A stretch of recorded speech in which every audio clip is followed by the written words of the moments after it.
Thank you, Alessandro, very thorough.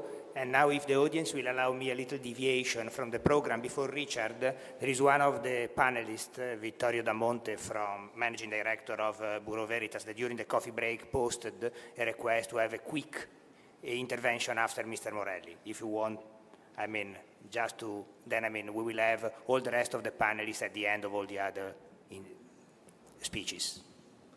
Thank you. Thank you, Mr. Chairman. Yeah. Good morning, everybody, ladies and gentlemen. And thanks, Francesco, for the invitation. I would like just to add a few comments, just to introduce the role of the classification societies in this situation, in this difficult situation. Well, we heard that we are living in an extremely difficult period for ship owners and insurance. And we know that the ship owners are struggling. Low freight rates, they barely cover the running cost, and sometimes they don't. And we heard that insurance would need higher premiums to recover their losses just to remain in the business. It has been said, not just now, that the way out is to improve the result in order to reduce frequency and severity of claims. And I do agree with this opinion. What is a classification society doing in order to help the stakeholders, namely insurance and ship owners, to enforce quality shipping? Indeed, the whole shipping industry has been focusing for years on the performance. Classification and insurance have been going together since the very beginning. They have the same aim, protecting the owner's asset, the vessel. That, of course, is the same aim of the ship owner. We heard as well that the Institute time clauses, HAL 83, at the clause number 4, demands classification of the vessel at all times. Otherwise, the coverage can be withdrawn. Then we knew that the Paris MOU has made a step forward, introducing this new inspection regime, which now considers the ship risk profile and the company performance. And then let's say that additionally, there is a European Community Regulation, 391/2009, that makes reference to the cooperation between a recognized organization and port state control as a fundamental tool for preventing accident at sea. So therefore,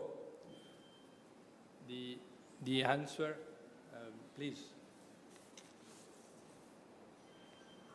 Slide, please.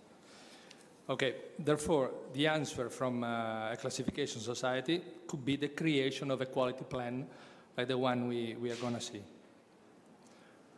This one, for instance, is a plan based on 3 main axes. As you can see, 3 horizontal axes.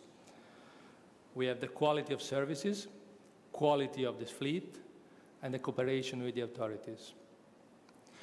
Quality of services can be achieved improving qualification and certification of the surveyors through training. Carrying out quality surveys, and then we can achieve it through monitoring of surveyors on board and their way of reporting.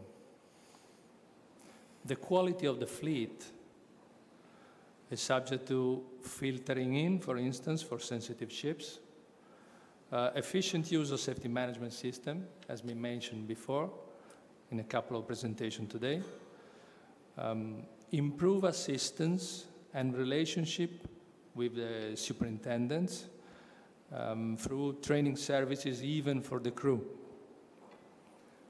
Then the control of the fleet, increased monitoring of the ship, reinforcing of the auditing capability, our internal auditing capability to monitor the ship.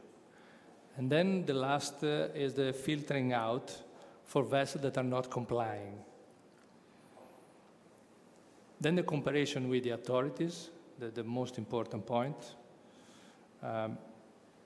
This NS quality plan in force requires that a specific organization, communication with local PSC organization, is to be put in place in each country, nominating a PSC coordinator under the direct authority of the country chief executive. This is the system we are using, but it's quite similar to all classification societies, I suppose.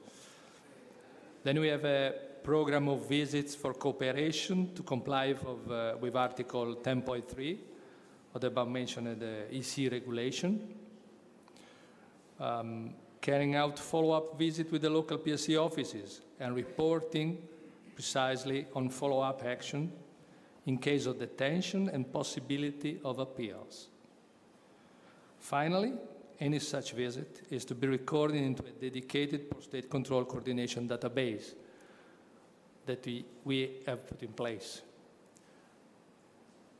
That simply is our answer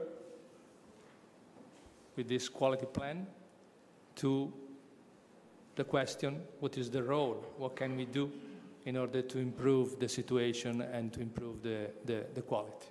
Thank you very much.